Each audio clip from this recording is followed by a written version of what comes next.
Okay అమ్మ, బనకచెర్ల ఎవ్వరికి నష్టం లేదు. కొంతమంది మాట్లాడుతున్నారు, ఇది కరెక్ట్ కాదు.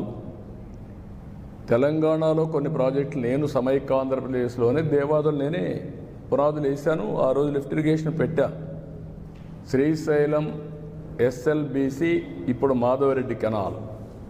అది చూసిన తర్వాత ఆ రోజు నేను దేవాదుల ప్రాజెక్టు కూడా లిఫ్ట్ ఇరిగేషన్ సాధ్యమని గోదావరి పైన ఆ లిఫ్ట్ ఇరిగేషన్ పెట్టాం. అదే సమయంలో ఇక్కడికి వచ్చిన తర్వాత ఆంధ్రాలో పుష్కర, తాటిపూడి 2 లిఫ్ట్ ఇరిగేషన్లు తీసుకొచ్చాను.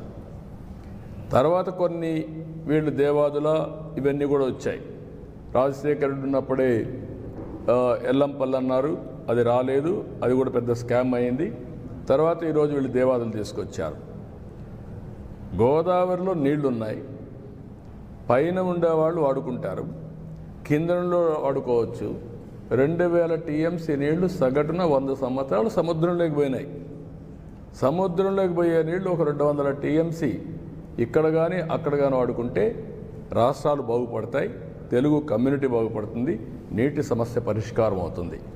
ఆ విషయమే నేను పదే పదే చెప్తున్నా. ఎవ్వరికీ నష్టం లేదు. నేను తెలంగాణలో ఉండే ప్రాజెక్ట్స్ గోదావరి పైన ఎప్పుడు అపోజ్ చేయలేదు, అపోజ్ చేయను కూడా.